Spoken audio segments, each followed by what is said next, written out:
요한계시록 15장 1절로 8절 마지막 절까지 말씀을 받겠습니다. 요한계시록 15장 1절로 8절 마지막 절까지입니다. 또 하늘에 크고 이상한 다른 이적을 보매 일곱 천사가 일곱 재앙을 가졌으니 곧 마지막 재앙이라 하나님의 진노가 이것으로 마치리로다. 또 내가 보니 불이 섞인 유리가 날아가는 것이고 짐승과 그의 무상과 그의 이름의 줄을 이기고 무엇을 난 자들이 이 바다의 가에 서서 하나님의 공로를 가지고 하나님의 종 모세의 노래 어린 양의 노래를 불러 이르되 주 하나님 곧 전능하신 이시여 하시는 일이 크고 놀라우시도다. 만국의 왕이시여 주의 길이 의롭고 참되시도다.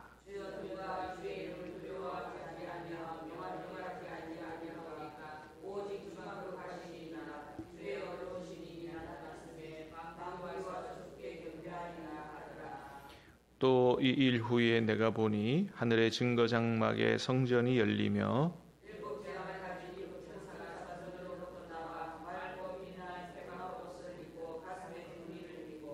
내 생물 중에 하나가 영원토록 살아계신 하나님의 진노를 가득히 담은 금대접 일곱을 그 일곱 천사들에게 주니 성전의 연기가 가득 차매 일곱 천사의 일곱 재앙이 마치기 성전에 능히 들어갈 자가 없더라. 아멘. 할렐루야.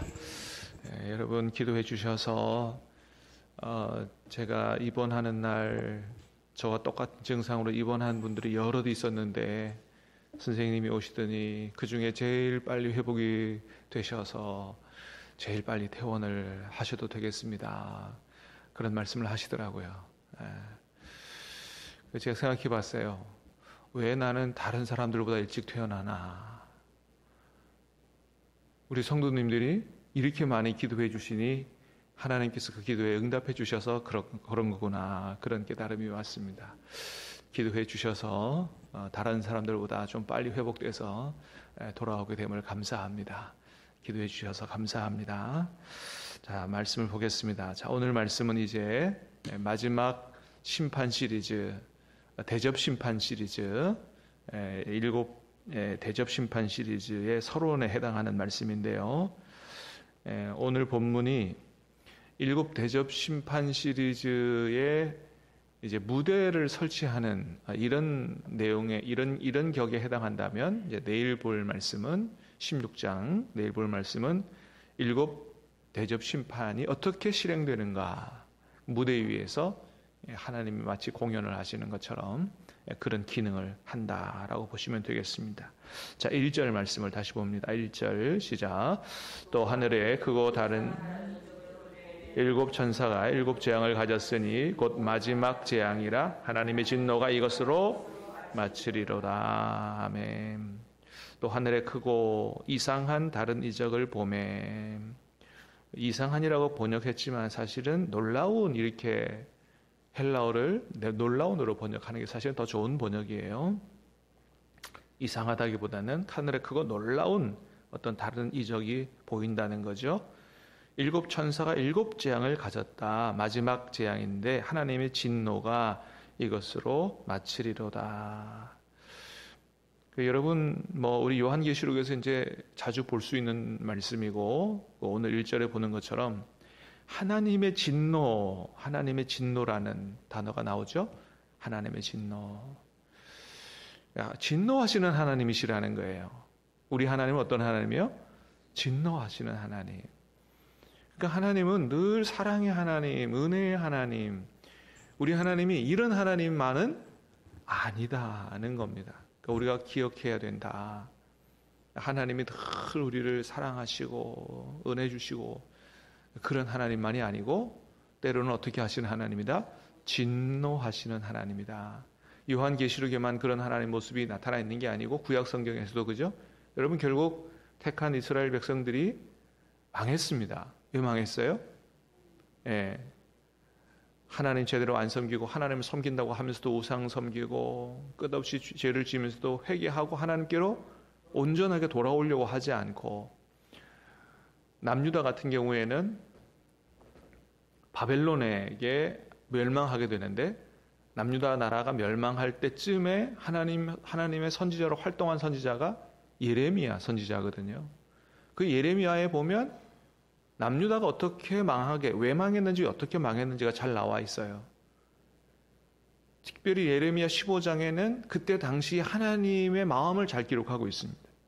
뭐라고 기록하고 있냐면 하나님께서 그 뜻을 돌이키기에도 지치셨다라고 되어 있습니다. 여러분, 우리 하나님은 오래 참으시는 하나님이세요. 아주 오래 참으시는 하나님. 우리의 인내와는 비교할 수 없이 오래 참으시는 하나님이에요. 그러나 끝까지 참으시는 하나님은 아니다. 뜻을 돌이키기에 지치셨다는 거예요. 그래서 하나님이 작정을 하셨어요. 바벨론 불러다가 심판하시기로. 진노하시는 하나님이다. 마지막 날에는 어때요? 우리를 구원하시는 뿐만이 아니고 진노하여 심판하시는 하나님이다. 그때 되면 무섭게 심판하시는 하나님이다. 상상을 초월하게 무서운 분이 우리 하나님이시다 라고 하는 거죠. 그러므로 여러분, 아직 마지막 심판날이 남아있어요. 모두가 그 마지막 심판대 앞에 선다고 되어 있습니다.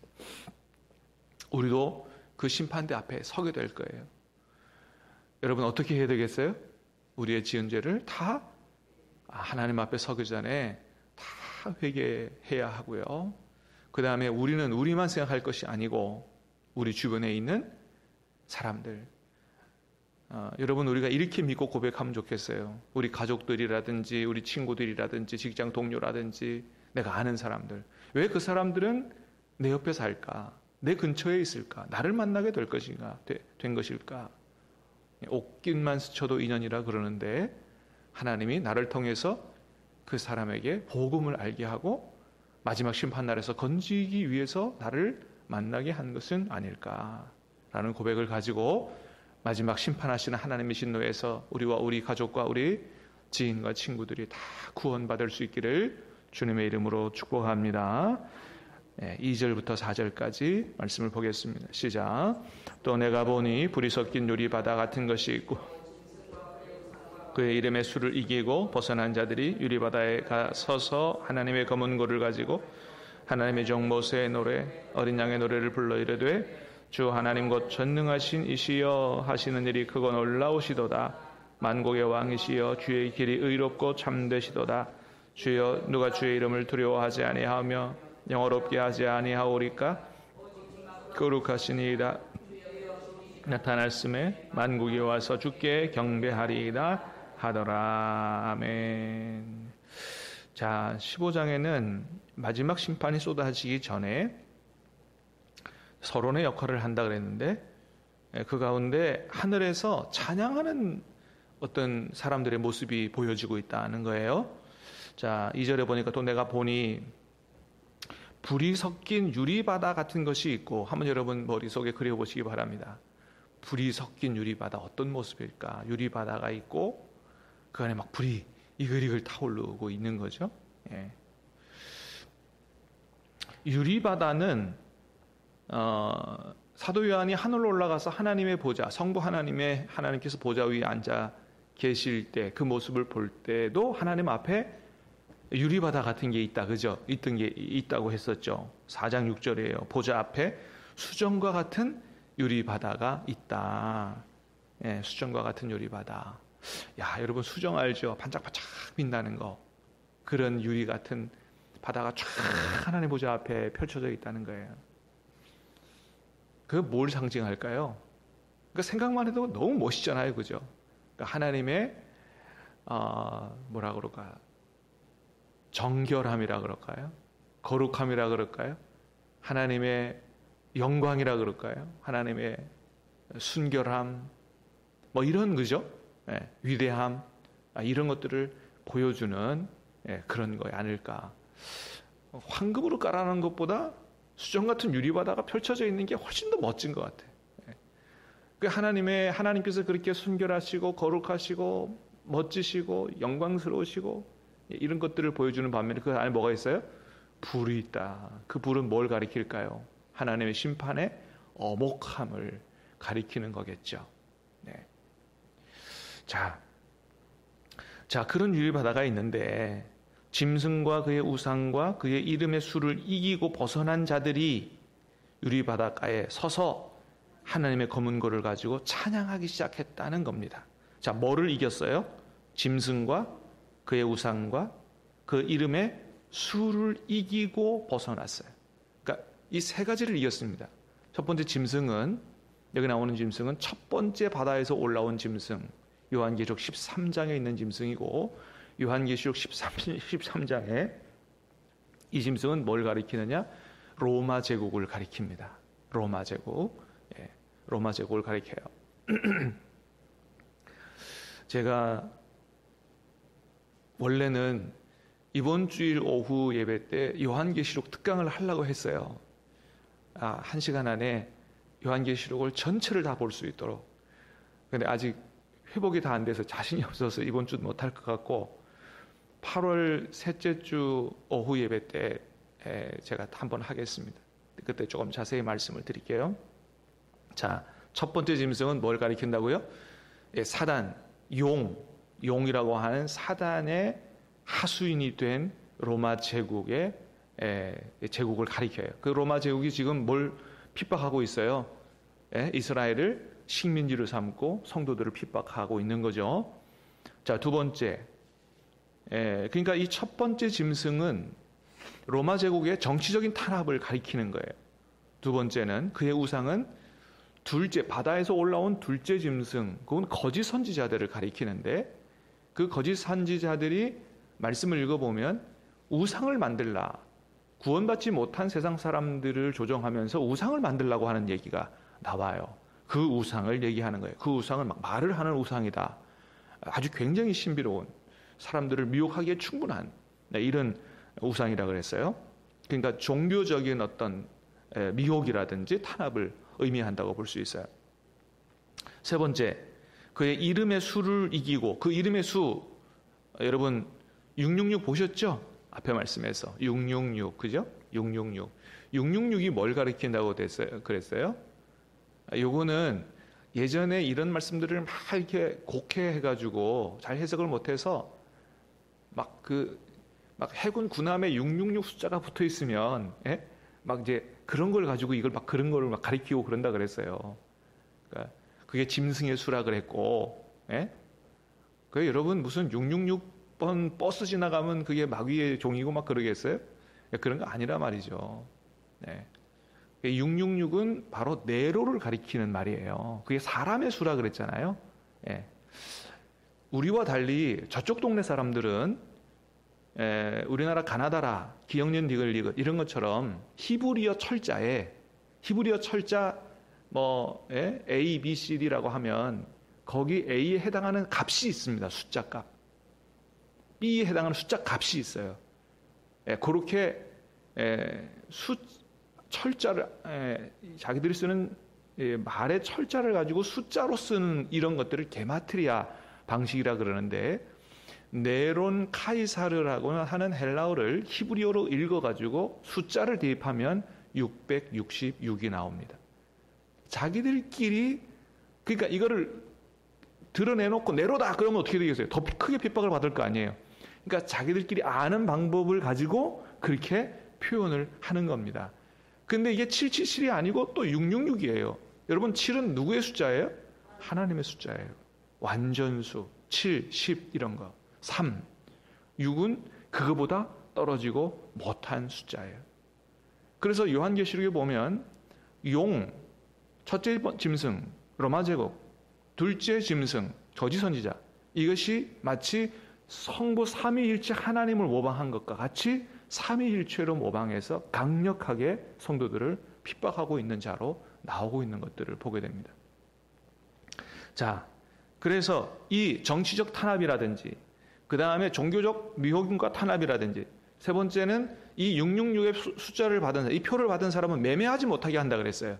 경제적인 이 핍박, 이것들을 다 이기고, 이런 탄압을 받음에도 불구하고 믿음을 포기하지 않고 믿음을 지킨 자들을 하나님이 반드시 구원하고, 구원해서 그들이 나중에 어디 서서 수정 같은 유리바다 앞에 서서 하나님을 찬양하고 있더라 라고 말씀이 오늘 본문이 보여주는 거예요.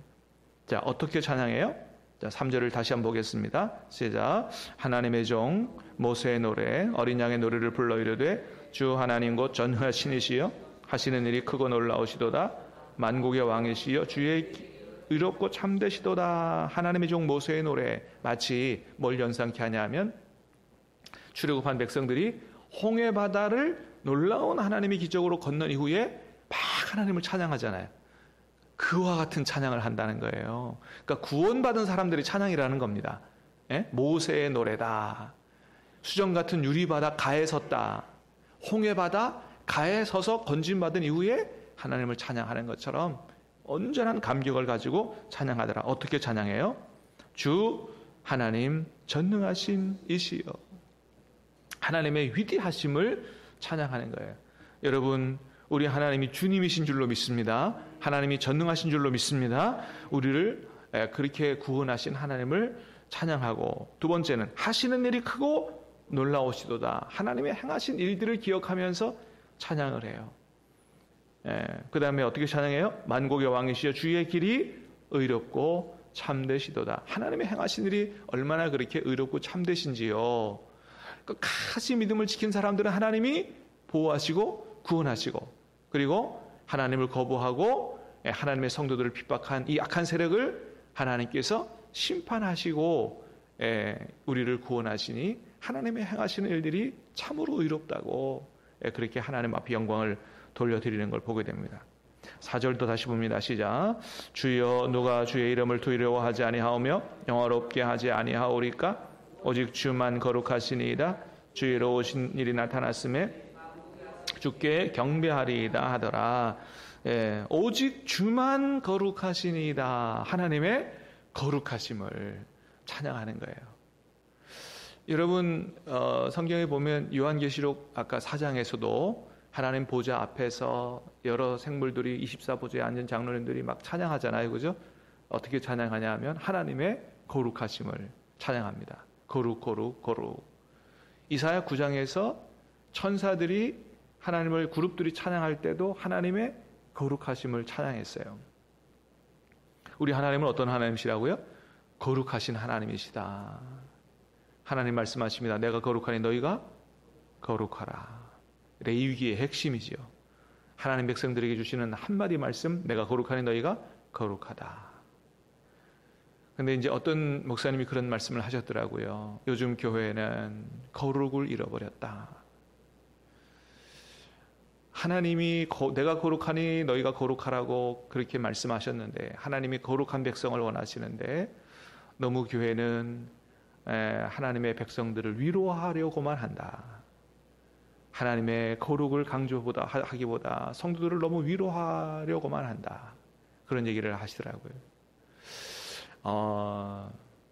좀 마음에 와 닿았어요. 그래, 성도들을 위로하는 것도 중요하지만 어떻게 해요? 하나님이 내가 거룩하니 너희가 거룩하라고 하는 거룩을 가리키는 것이 얼마나 중요한 것인가. 여러분, 결국 하나님 앞에 서는 사람들이 거룩한 하나님의 자녀들인 줄로 믿습니다. 거룩하게 살아야 됩니다. 자, 5절에서 8절까지 마지막까지 봅니다. 시작.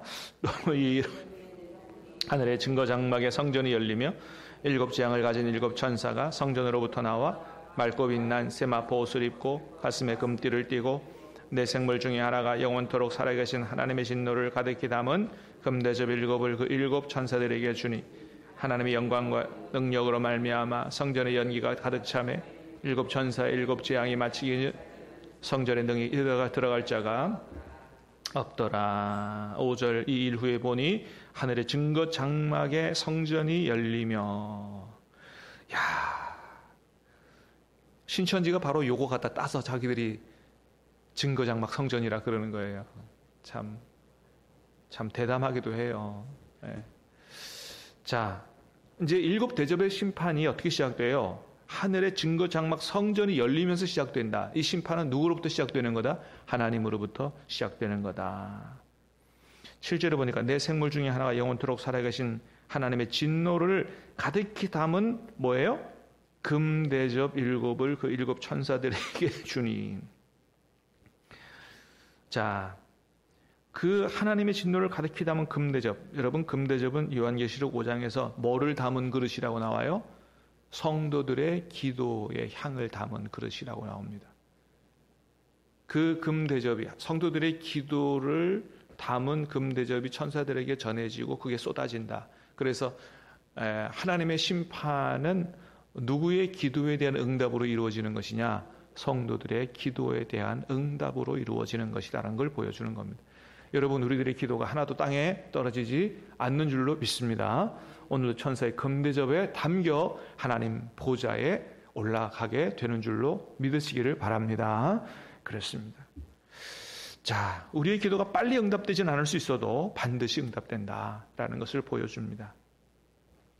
마지막에 하나님의 영광과 능력으로 말미암아 성전의 연기가 가득 차매 7 천사의 재앙이 마치기까지는 성전에 능히 들어갈 자가 없다. 무슨 얘기예요? 이 마지막 심판을 막을 자는 하나도 없다. 반드시 이루어진다. 라는 사실을 보여주고 있습니다. 사랑하는 여러분, 하나님은 반드시 심판하신다고 말씀하셨습니다. 그 심판날에 우리 모두가 오늘 본문에 나오는 건짐을 받고 나서 하나님의 보좌 앞 유리바다 가에 서서 하나님의 검은 고를 가지고 하나님의 구원과 하나님의 위대하심을 찬양하는 찬양대로 설 수 있기를 주님의 이름으로 축복합니다. 기도하겠습니다. 하나님